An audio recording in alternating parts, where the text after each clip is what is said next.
আসসালামু আলাইকুম। মাহে রমজানের সবাইকে শুভেচ্ছা। সৌদি আরব, আমেরিকা সহ প্রায় প্রত্যেকটা ইউরোপ দেশেই এই বছর পহেলা মার্চ মাহে রমজান শুরু হয়েছে। রোজার আয়োজন বা রোজার বাজারঘাট রোজার কিছুদিন আগে থেকেই আস্তে আস্তে করা হয়েছে। মশলা, ডাল, বেসন, তেল এগুলা প্রায় শেষ হয়ে গেছিল। আমি ইতালির রোম শহরে থাকি, আর রোম শহরে প্রত্যেকটা জোনার আশেপাশেই দেখা যায় বাঙালি দোকানগুলা রয়েছে। তাই যে কোনো খাবার দাবার আমাদের স্টক করা লাগে না, যখন যেটা লাগে নগদে কিনে আনতে পারি। তবে মাসিক যে বাজারটা সেটা আসলে এককালীনই আমরা কিনে ফেলি।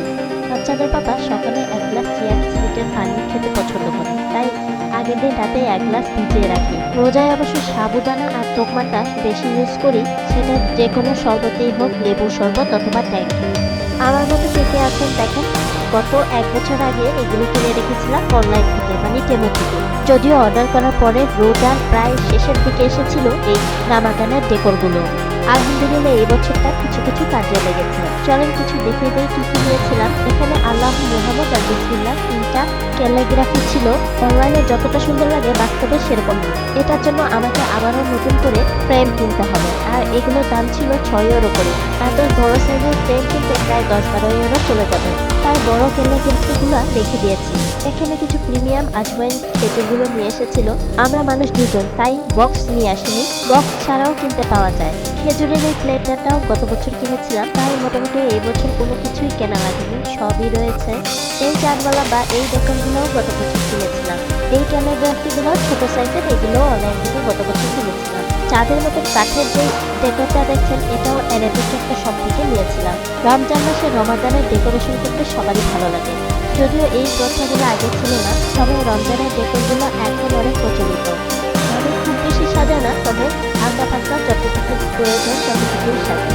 কিচেনেই সবচেয়ে বেশি থাকা হয় খাওয়ার সময়, কারণ আমাদের ডাইনিং টেবিলটা কিচেনের মধ্যে। তাই আমি রামাদানের ডেকোরগুলো কিচেনেই সাজাতে পছন্দ করি। সামনে কখনো যদি অনেক বড় বাসা হয়, তখন অনেকভাবে সুন্দর করে আরো সাজানো যায়। শুধু ডেকোর করাটাই আমাদের মূল উদ্দেশ্য না, ইবাদত করাটাই আমাদের মূল উদ্দেশ্য। এই বছরের রোজাটা আমার জন্য একটু অন্য ধরনের হবে, অনেক বেশি প্রেশারের মধ্যে দিয়ে যেতে হবে। তবে আশা করি ইনশাল্লাহ ভালোই পুরো মাসটা কাটিয়ে যেতে পারবো। রামাদান কারিমের এই ডেকোরগুলোও আমি গত বছর অনলাইন দিয়ে কিনেছিলাম। এই দিকে আমার সিনেমেটিক বোর্ডটা অনেক পছন্দের, যেটা আমার সব সময় কাজে লাগে। রোজার একদিন আগেই আমি এগুলো ডেকোরগুলো সব ডেকোর করে নিয়েছিলাম কিচেনে। বাচ্চারাও বারবার এখানে এসে দেখছিল যে আমি কি করছি। ছোট ছোট চাঁদ আকারের এই লাইটটাও গত বছরই কিনেছিলাম। ডেকোর করে বারবার বাচ্চাদের বলছিলাম এটা আমাদের রামাদান। খ্রিস্টানরা যেমন নাতালে সাজায় বা ক্রিসমাসে ওদের স্কুলেও এরকম অনেক ডেকোর দেখে থাকে বা রাস্তাঘাটে। বাচ্চাদের যদি বুঝিয়ে বলি আমাদের মুসলমানদের জন্য হলো রমাদান, তাই আমরা আমাদের রামাদানের সময় এই ডেকোরগুলো করি। আর খ্রিস্টানদের জন্য হলো ক্রিসমাস, তাই ওরা লাইটিং করে ক্রিসমাসের জন্য আর ক্রিসমাস ট্রিগুলোও সাজিয়ে থাকে। বিশেষ করে আমার মেয়েটাকে একটু ভালোভাবে বোঝানোর চেষ্টা করি, কারণ স্কুলে প্রতি বছরই দেখে যে ক্রিসমাসের অনেক লাইটিং। আমার ছোট্ট এই সিনসান ডেকোরগুলো কেমন হয়েছে অবশ্যই কিন্তু কমেন্ট করে জানাতে ভুলবেন না। এই বছরের রামাদানটা আমার জন্য অনেক বেশি স্পেশাল, আর কেন সবচেয়ে বেশি স্পেশাল সেটা কিছুদিন পরেই জানতে পারবেন। রোজার আগের দিন সাহারি থেকে বসে গেছে আমরা দুজন। সাহারিতে কিন্তু একদম সাদামাটা বেগুন ভর্তা, ডালের চচ্চড়ি, এই দুটো বাচ্চাদের পাপাই করেছিল, তার সাথে আছে মুরগির মাংসের তরকারি। আমাদের আসলে ভোরবেলা উঠে ভাত খাওয়া হয় না, রাতে 11টা বা 11:30টার মধ্যে ভাত সেরে ফেলি। বাচ্চারাও এদিকে রাতে নুডলস খেতে বসে গেছে। এই বছর যেহেতু শনিবার দিন রোজা পড়েছিল, শনি আর রবি আমাদের এখানে উইকেন্ড মানে ছুটি, তাই আমার জন্য একটু সহজ হয়েছিল। অ্যাটলিস্ট শান্তি মতো ইবাদত করতে পেরেছি আর ইফতার বানাতে পেরেছি।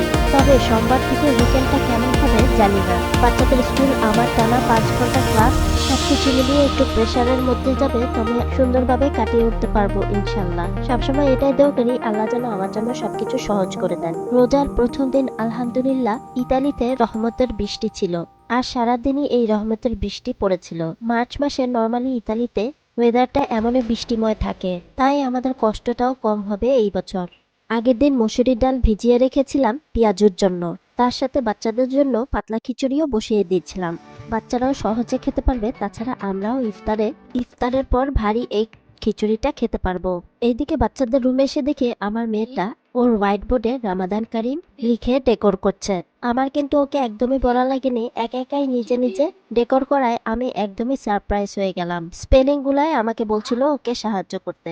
আমার সাহির অবশ্য রামাদান কারিমের এত কিছু বোঝে না, তবে কিচেনে যে ডেকোর করেছি সেগুলো বারবার ঘুরে ঘুরে দেখছিল, আর ইফতারের সময় যে টেবিলে খাবার থাকে সেগুলো এসে বারবার দেখে, আর ওর পছন্দ মতো কোনো খাবার থাকলে সেটা খায়। এই ছিল আমার মেয়ের রোজার ডেকোর।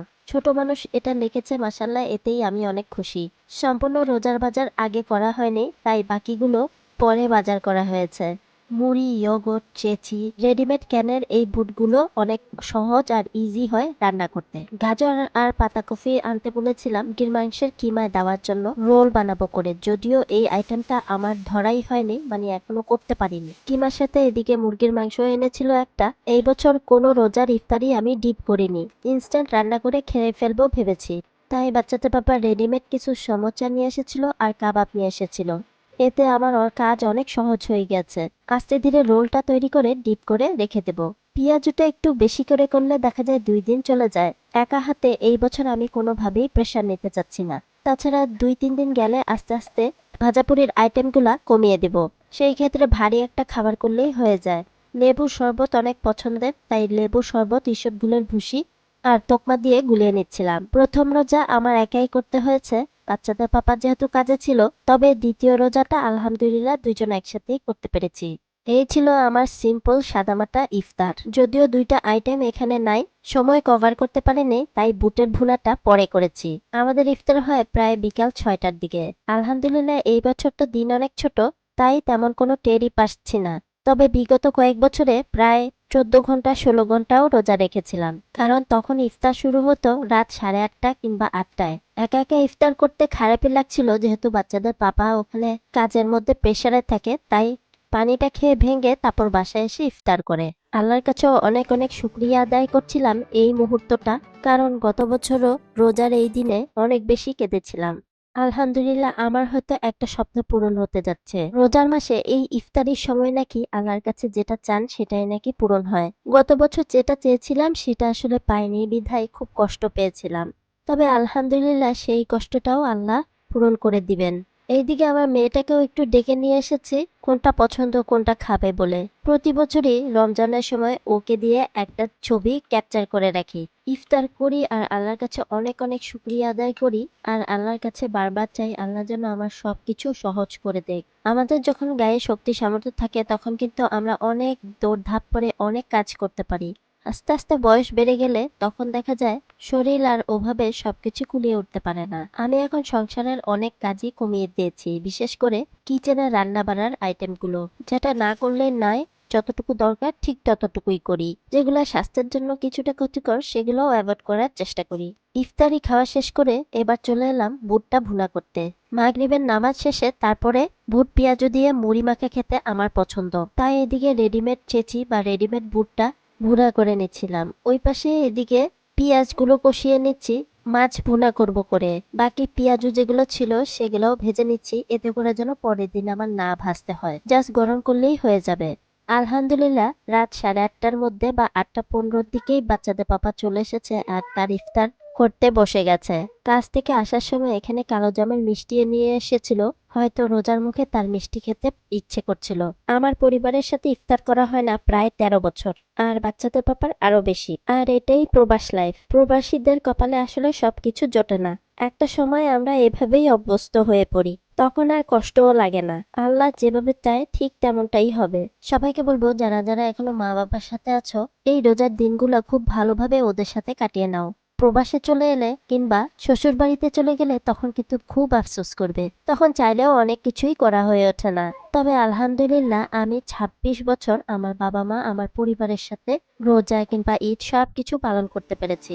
সকল কিছুর জন্য আলহামদুলিল্লাহ। দোয়া করি রহমতের মাসটার জন্য সবার ভালো কাটুক। ভালো থাকবেন, আমার এই ছোট্ট পরিবারটার জন্য দোয়া করবেন। সবাইকে আবারও রামাদান মুবারক। দেখা হবে নেক্সট ব্লগে। টিল দেন আল্লাহ হাফেজ, আসসালামু আলাইকুম। Thanks for watching.